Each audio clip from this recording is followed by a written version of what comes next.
저희가 이 2019년 12월까지 요한계시록을 볼 건데, 이 요한계시록의 어떤 의미에서 진정한 시작이 어디서 시작되냐? 바로 4장부터 시작됩니다.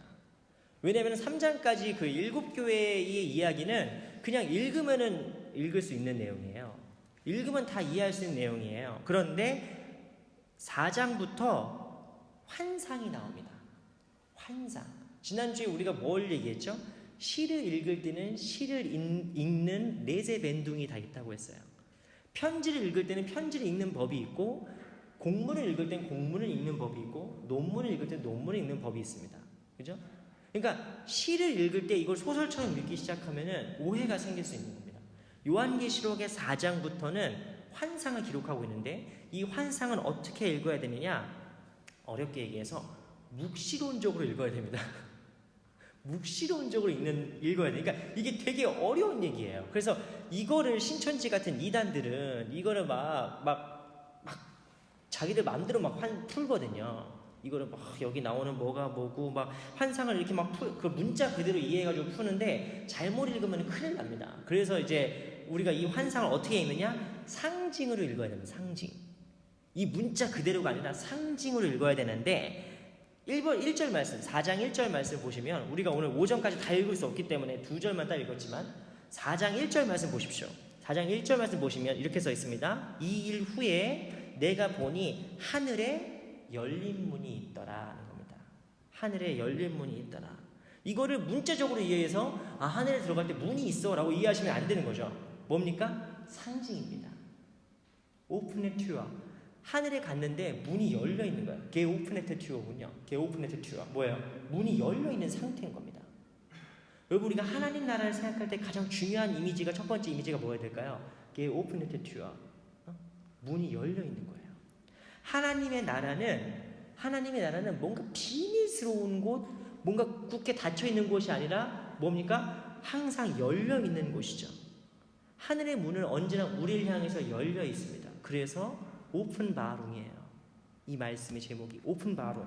열려 있는 겁니다. 하나님의 말씀은 하나님이 자신의 가슴을 열고 우리에게 자기를 보여주는 겁니다. 하나님은 우리에게 올라와 이렇게 높은 곳에서 우리를 이렇게 막 우리한테 요구하시는 분이 아니에요. 문을 열고 그분이 우리에게 내려오신 분이죠. 하나님께서는. 다음 장, 정수영진님 다음 장 넘겨주시면은, 여러분 독일 이거 잘 안 나오죠. 독일 도시 중에 비텐베악이 있어요. 비텐베악을 가보시면은 거기 슈타트키르시에 있거든요. 상트 마리엔 키르시인데, 슈타트키르시에 가보면은 여기에서 옛날에 그 500년 전에 마틴 루터랄지 멜랑키톤이랄지 그런 종교 개혁자들이 500년 전에 어떤 의미에서는 첫 번째 개신교회, 이건 말이 좀 잘못된 말이긴 하지만 어쨌든 개신교의 뿌리 중에 하나예요. 이 교회가 비텐베악에 있는, 다 가보셨죠? 비텐베악 가보신 분? 비텐베악 가봤다. 비텐베악. 안 가보신 분 많구나. 내년에 가야겠어요? 내년에 우리 교회 한번 가야겠어요? 설명할 게 좀 있거든요. 비텐베악 가면은 거의 최초의 개신교회의 형태가 남아있어요. 이게 바로 이 비텐베악에는 슈타트키르시인데, 이 교회를 딱 들어가면은 이렇게 제단화, 이 제단의 그림이 있는데, 저 그림이 저렇게 열려져 있는 상태로 있습니다. 무슨 뜻일까요? 비텐베악 교회의 제단화는 저렇게 열려져 있어요. 항상. 무슨 뜻일까요? 저 그림은 그 루카스 크라나크라는 독일의 화가가 그린 그림이에요. 되게 중요한 화가인데 어쨌든 그 화가가 그린 그림이고 열려져 있습니다. 여러분 카톨릭 성당을 가보셨는지 모르겠지만 카톨릭 성당에 가보시면 저 제단화가 항상 있어요. 근데 그 제단화가 닫혀 있다고 합니다. 닫혀 있어요. 근데 주일 미사를 드릴 때 이 제단화가 확 열리는 거죠. 무슨 뜻입니까? 예배 시간이 하나님의 말씀이 열리는 곳이다. 예배 시간에 하나님의 말씀이 열린다. 이런 뜻이래요. 근데 마틴 루터랄지 그때 500년 전 종교 개혁자들은 그렇게 생각한 거예요. 하나님은 우리한테 늘 말씀하시지. 어느 순간만, 예배 시간만, 목사를 통해서만, 신부님을 통해서 말씀하시는 게 아니라 하나님은 늘 우리에게 말씀하시지 해가지고 저렇게 그림을 열어놓고 있다는 거예요. 이게 500년 전 종교개혁 개신교의 정신입니다.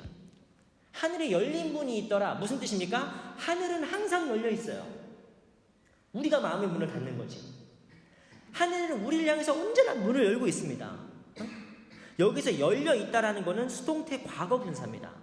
그리스어에서 수동태 과거 분사는 뭔 뜻이냐면은 이 샵이 게게스는 난 먹었다 이거지만 이 샤테 게게스는 하면 나는 옛날에 먹었었다 이거잖아요. 먹었었던 거지. 그러니까 독일 말이든 영어가 됐든 그 과거 분사, 파티집 뭐라고 하지 그거를? 과거 분사를 내가 왜 모르겠지? 그러니까 떨어진 거예요. 그러니까 제가 고전어가 떨어지고 있는 건데 어쨌든 과거 분사 형태는 뭔 뜻이냐면은 쭈슈탄트예요. 상태를 얘기하는 겁니다. 그리스어에서. 근데 그 상태는 뭐냐면 지금까지 미쳐지는 상태를 뜻하는 거예요. 이거 되게 중요한 개념이에요. 하늘이 열려 있다는 건 하나님의 지금 하늘이 열려 있다는 건 언젠가 이야기반 한번 게오픈에 되어 있고 나중에 다시 닫혀 있고 이런 게 아니라 항상 열려 있는 상태인 거죠. 하나님의 마음은 열려 있는 상태입니다. 그래서 하나님의 계시는 하나님의 오픈 마음은 어제나 오늘이나 내일이나 열려 있다. 이게 바로 열린 문이라는 것의 상징입니다. 이 열린 문으로 지금 요한이 들어가죠. 들어가서 가운데 뭐가 보일까요? 가장 천국의 중심에 뭐가 있겠습니까, 여러분? 여러분이 상상하신 천국의 중심에 뭐가 있어요? 요한은 그걸 보고 왔단 말이에요. 뭘 봤냐? 바로 하나님의 보좌입니다. 요한 계시록 4장은 전체가 하나님의 보좌를 설명하는 장이에요. 그러니까 약간 재미가 없어요. 막 홍보성, 녹보성 막 이렇게 하는데 이게 뭔 소리인지 모르겠는데 그 뭐냐면 하나님의 그 보좌, 하나님의 의자를 지금 설명하고 있는 겁니다. 이 보좌라는 말을 그리스어에서는 트로노스라고 불러요. 트로노스라는 말에서 영어 트론이 나왔습니다. 트론 하면 뭐가 생각나요? 트론. 정성진 다음 장 넘겨주시면은 트론 하면 뭐가 생각납니까? 게임 오브 트론스가 생각나죠. 왕좌의 게임이에요. 왕좌의 게임을 저는 못 봤어요. 본 적은 없는데 여기서 트론 하면은 뭔 뜻이겠습니까? 트론. 영어에서 트로노스, 그리스어 트로노스, 영어 트론. 그냥 의자 뺏기 게임은 아니잖아요. 왕좌의 게임이 의자 뺏기 게임, 막 무한도전 하는 그런 게임이 아니잖아요. 이게 뭡니까? 왕의 다툼이죠. 킹십, 퀘니시툼에 대한 드라마 아니겠습니까? 물론 되게 야하다고 하더라고요. 그래서 제가 어쨌든 그런 내용이죠. 여기서 말하는 트론은 뭡니까? 의자 가지고 장난치는 게임이 아니라 왕권을 상징하는 거죠. 그러니까 하나님이 천국에 들어갔을 때 하나님의 보좌가 보였다는 건 뭔 뜻이에요? 하나님이 참된 왕이시다는 게 보이는 겁니다. 하나님이 이 온 우주의 왕이시다. 이것이 바로 열린 문으로 들어갔을 때 보이는 첫 번째예요. 하나님 왕이구나. 하나님이 우리의 주인이시구나 라는 겁니다. 근데 이 이후에 나오는 구절들 우리가 막 아까 말씀드린 것 뭐 보좌로부터 번개와 음성과 우레소리와 뭐 일곱 등불과 수정과 막 이게 나오는데 이게 사실 이거를 문자 그대로 이해하시려면 좀 어려우세요. 이건 상징이고 여기서 말하는 제가 주석을 찾아보니까 벼곡이라는 보물의 뜻은 위엄을 뜻한다고 합니다. 위엄, 위대함, 위엄, 거룩, 순결함 이런 걸 뜻하고 홍보석은 진노와 심판을 뜻한다고 하고 녹보석은 긍휼과 자비, 무지개는 평화와 화해의 뜻이 있다고 합니다. 근데 이게 뭐 이거를 일일이 다 쓰고 기록하면은 뭐 의미가 있을 수 있지만 여러분 보세요. 여러분 만약에 하나님을 여러분 보았다고 생각해 보십시오. 말할 수 있겠습니까? 말할 수 있겠어요? 여러분 지금 물리학에서 발견하는 촉근이론 이런 거 들어보셨습니까? 물리학에서 발견하는 차원은 막 11차원 막 이렇게 얘기해요. 12차원. 우리가 사는 이 3차원의 세계에서 4차원을 설명할 수 있겠어요? 4차원을? 5차원을 설명할 수 있겠습니까? 못합니다. 그러니까 이해할 수 없는 막 수식을 쓰는 거예요. 막 X는 막 플러스 마이너스 이거 봐도 모르는 거거든요. 네? 제 아들한테 이거 이거 왜 안 나와? 인터넷이 안 돼. 인터넷이 뭔데? 인터넷은 이렇게 하는 게 인터넷이야. 왜 안 돼? 이거를 설명하기가 너무 어려워요. 인터넷이 안 되는데 어떡해. 경험해보지 않은 사람한테 내가 경험한 걸 설명하는 건 되게 어려운 겁니다. 그런데 하물며 인간의 세계에 갇혀있는 우리에게 하늘의 이야기를 보고 얘기해 준다는 거는 정말 어려운 일이에요. 정말 어려운 일. 그래서 이게 어렵지만 이거를 이해하려고 하시면 안 되고 상징으로 믿어야 되는 거예요. 다음 장 한번 넘겨주실게요. 정성진님. 신학의 2000년의 역사에서 가장 천재로 꼽히는 사람들이 몇 명 있어요. 한 10명을 꼽으라 하면 뭐 그 중에 몇 명 나오는데, 신학 2000년 동안, 교회사 2000년의 역사에서 정말 천재적인 사람 중에 하나가 누구냐? 누군지 아시겠어요 혹시? 혹시 누군지 아세요? 이 사람 진짜 손꼽히는 천재인데 바로 토마스 본 아퀴인이라고 해요. 토마스 아퀴나스라고 합니다. 토마스 아퀴나스라는 사람은 천재 중에 한 명이에요. 이 세상에서 인류 역사에서 천재 중에 한 사람이고, 얘는 독일에 한 4년 살았어요. 쾰른에서 한 4년 살았었어요. 같이 공부도 했었고 뭐 그런 사람인데, 이 사람의 이야기가 되게 유명한 이야기가 있어요. 이 사람이 신학대전이라고 해서 뭐 기가 막힌 책을 썼거든요. 불멸의 책을 썼어요. 신학대전도 쓰고 뭐 이교도 비판도 쓰고 막 엄청난 책들을 막 썼는데, 이런 토마스가 하루는 이렇게 책을 쓰고 있다 어느 날 환상을 봐요. 기도 중에 환상을 보는데 예수님이 나타나신 거예요. 예수님이 토마스에게 이렇게 얘기하십니다. 토마스야, 네가 나에 대해서 참 좋은 글을 많이 썼다. 내가 무엇을 해주길 원하느냐 라고 나타나셨다고 해요. 그러니까 토마스 아퀴나스가 뭐라고 했을까요? 따라합시다. 오 주님, 당신만을.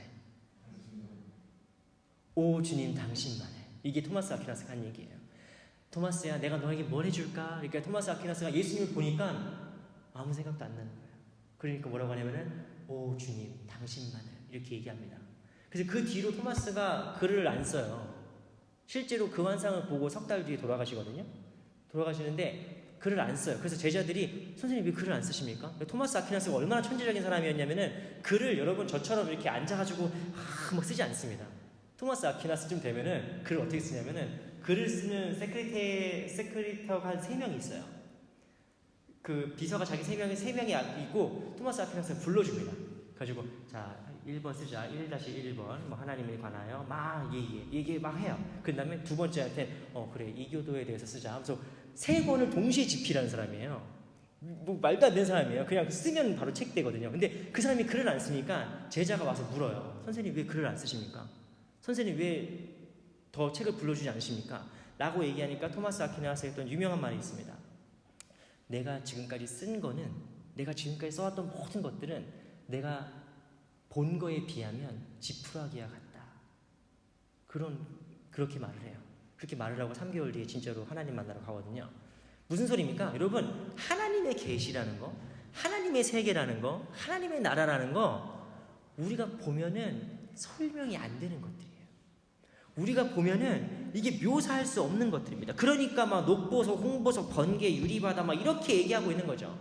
신앙은 뭡니까? 신앙이라는 건 말할 수 없는 것들을 말하는 것이거든요. 신앙이라는 건 뭐예요? 말할 수 없는 그 감정을 느끼는 거예요.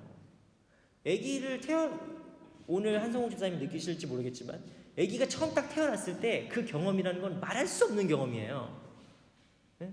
아직 잘 모르시겠지만 아기가 처음 딱 태어났을 때 진짜 말할 수 없는 그 경험이 있어요. 그 애가 아빠 이렇게 얘기하면은 이게 말할 수 없는 그 경험들이 있단 말이에요. 그 감정들이 있고. 근데 이거를 막 표현을 해내야 되는 거죠. 근데 사도 요한은 지금 어떤 사람입니까? 하나님의 세계를 보고 이거를 어떻게든 우리한테 알려주려고 이렇게 글을 쓴 거예요. 그러니까 이건 뭐다? 상징이다. 환상이다. 요거 생각하셔야 됩니다. 그래서 앞으로 왜 이렇게 길게 말씀드리냐면은, 요한계시록 앞으로 읽으실 때마다 막 재앙이 나오거든요. 막 불에 타고 막 죽고 막 피가 강이 되고 뭐 이런 게 나와. 그래서 막 이상해, 막 책이 무서워 이렇게 보시면 안 되고, 그만큼 하나님의 진노가 크다 뭐 이런 그렇게 보시면 돼요. 그러니까 상징으로 봐야 된다 이런 거죠. 자, 정리해서 얘기합니다. 요한은 지금 성령의 들림 받아서 하늘의 세계를 보고 있습니다. 정수현진님 한 장 넘겨주시면은, 요거는 이제 동방정교회에서 그 옥스포드키르헤 그쪽에서 이제 그린 이콘 중에 하나예요. 지금 천국을 딱 가서 열린 문으로 딱 들어가서 하나님의 보좌를 보고 지금 카메라를 쭉 줌아웃 당기듯이 천국을 지금 쭉 보고 있는 거예요. 천국에 뭐가 있습니까? 하나님 주위에 네 생물이 있죠. 여기 잘 안 보이시겠지만 하나님 주위에 네 생물이 있어요. 이 네 생물이 있고, 이 네 생물은 혹시 아시는 분 계십니까? 성당 가면 다 있어요. 카톨릭 뭐 켈르너 도움이랄지 뭐 그런 도움 가면 다 있는 그림들이 네 생물이 있어요. 뭡니까? 소, 독수리, 사자, 사람 이렇게 네 생물이 있어요. 이 생물들이 나중에 성경 퀴즈도 한번 해야겠다. 너무 다들 뭐 처음 듣는 것처럼 보고 계시는데 어쨌든 이 네 생물이 하나님 주위에 있는 생물이라는 뜻이고 이 네 생물이 바로 복음서를 상징하기도 합니다. 나중에 한번 해야겠다. 안 되겠다. 다 처음 듣는 얘기. 자, 어쨌든 네 생물이 있고 24장로가 주위에 있어요. 24장로라는 걸 잘 보셔야 되는 거예요. 24장로는 신천지에서 얘기하듯이 문자적으로 해석하듯이 하나님 주위에 24명의 중요한 사람이 있다고 보시면 안 돼요. 24장로가 뭔 뜻일까요? 12지파, 구약에 나오는 12지파, 그리고 신약에 나오는 12제자, 그걸 더한 거죠. 그건 뭔 뜻이에요? 하나님 백성을 뜻하는 거예요. 하나님 주위에 누가 있습니까? 하나님의 백성들이 있어요. 이건 상징인 거죠. 어쨌든 하나님 주위에는 이 세상을 초월하는 네 생물과 그 하나님의 신구약 성경 전체에 나오는 하나님의 백성이 나옵니다. 근데 이 백성들, 이 네 생물과 하나님의 백성들이 어떻게 하나님께 찬양을 하냐? 다음 장 넘겨주시겠어요? 한번? 이렇게 찬양합니다. 저는 라틴어 떨어졌어요. 라틴어 시험 떨어졌지만 읽을 수는 있습니다. 제가 읽어드릴게요. Dignus est Domine et Deus nostra aspere gloriam et honorem et virtutem. 이거 지워야겠다. 너무 창피하네. 발음이 너무 창피하네. 이거 이따가 유튜브 올릴 때 지워야겠어요.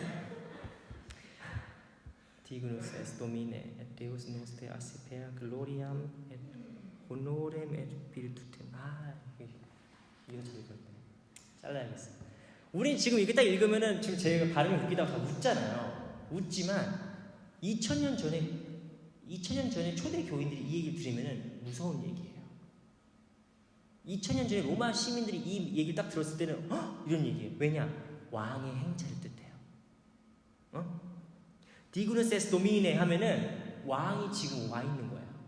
왕한테 말을 할 때 폐하, 우리 이렇게 얘기하죠. 한국에서는 우리 그 사극 같은 거 보면 폐하, 뭐 전하 이렇게 얘기하는 것처럼 로마에서는 어떻게 얘기했냐?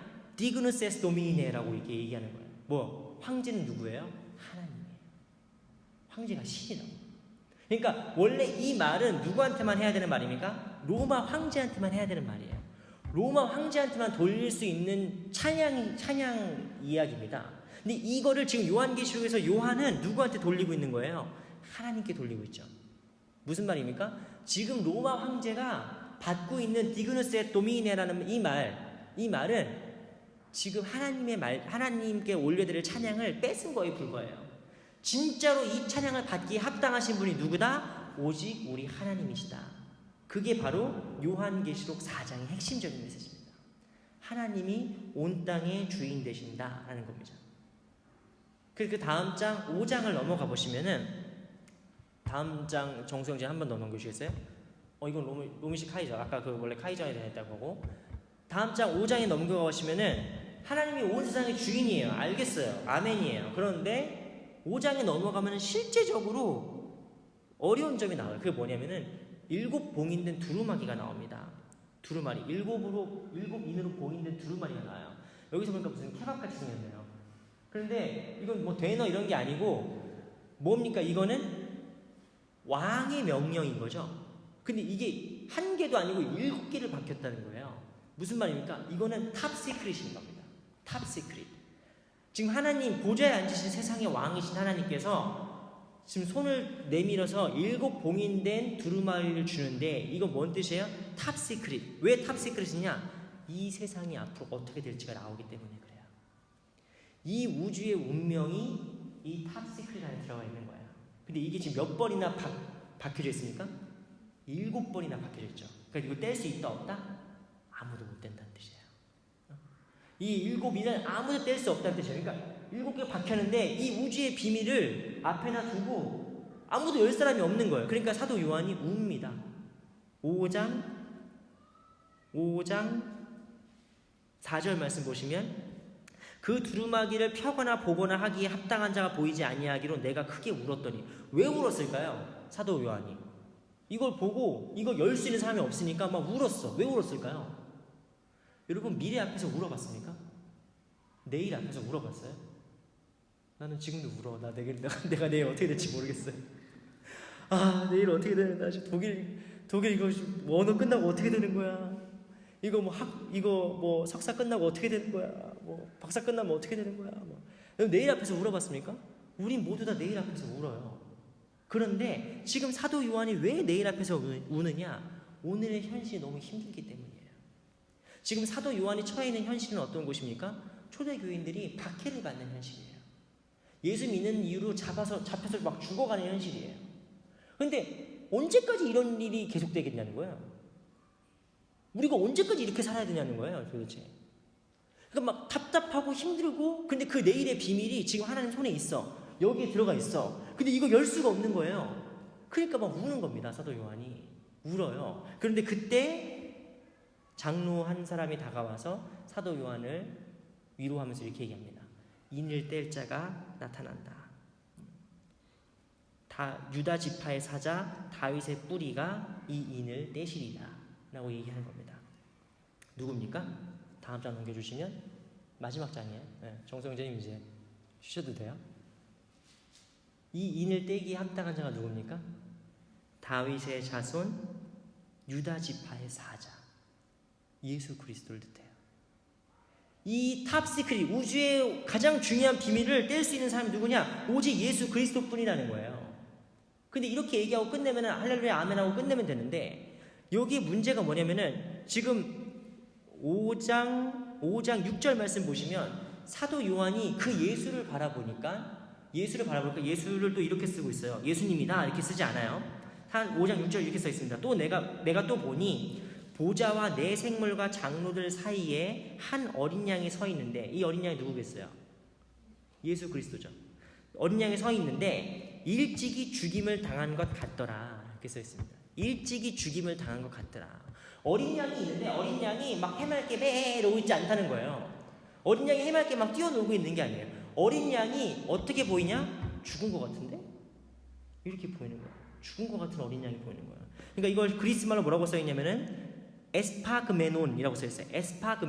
에스파그메논이라는 말도 수동태 과거 분사입니다. 이거는 스파조라는 죽이다라는 동사의 수동태 과거 분사형이에요. 아까 수동태 과거 분사가 무슨 뜻이라고 했죠? 현재까지 이어지는 상태를 말했습니다.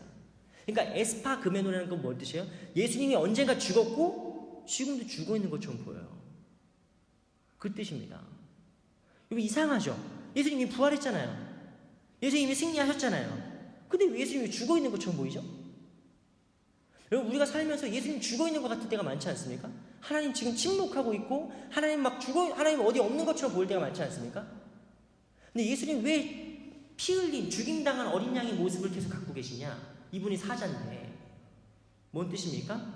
그 예수님이 고통받는 교회와 지친 성도들과 동일화를 이루고 있다는 거예요.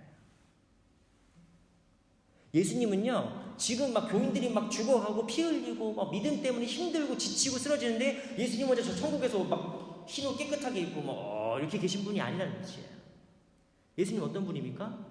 우리와 함께 울고, 우리와 함께 아프고, 우리와 함께 배고프고, 우리와 함께 고통받는 분이에요. 하나님 우편에 계신데도 그 예수님께서 죽임당한 어린 양 상태로 남아있어요. 왜 그렇습니까? 그분이 사랑하는 교인들, 사랑하는 하나님의 가족들과 함께 자기 동일화를 이루고 있는 거예요. 응? 이덴티피지어룸. 예수님께서 자기를 교회와 동일시하고 있다는 말이에요. 응? 그래서 예수님이 어떤 모습이다? 죽어 있는 것처럼 같은 모습이에요. 그래서 그 예수님은 성도들이 당하는 고통과 성도들이 받는 아픔과 우리의 눈물과 멀리 있는 분이 아니라 바로 그 눈물 속에 있는 분이죠. 그 아픔 속에 있는 분인 겁니다. 그런데 더 중요한 건 뭐냐면 5장 7절 말씀 보시면 5장 6절 말씀 보시면 이렇게 써 있어요. 일찍이 죽임을 당한 것처럼 보여. 그런데 그 어린 양에 뭐가 있냐면 7뿔과 7눈이 있다라고 써 있습니다. 성경에서 7은 뭔 상징이에요? 완전함이죠. 완벽함, 완전함이라는 상징이에요. 성경에서 뿔은 뭘 상징할까요? 권능, 능력을 뜻합니다. 그러니까 뿔이 7개다. 뭔 뜻이에요? 전능함이죠.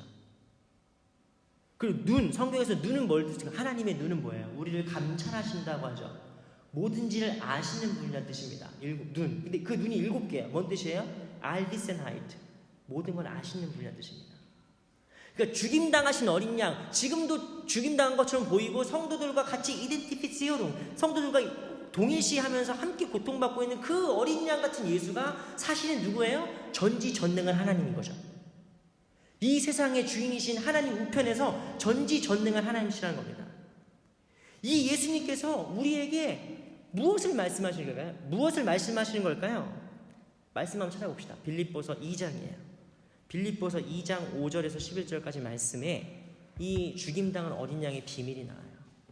빌립보서 2장 5절에서 11절까지 말씀을 천천히 함께 봉독해 보겠습니다. 예수의 정체, 죽임당하신 어린 양의 정체가 뭐냐? 이렇게 써 있어요. 시작. 너희 안에 이 마음을 품으라. 곧 그리스도 예수의 마음이니 그는 근본 하나님의 본체시나 하나님과 동등됨을 취할 것으로 여기지 않. 잠깐만요. 그는 근본 하나님의 본체시다. 뭔 뜻이에요? 일곱 인을 뗄 자라는 뜻이죠.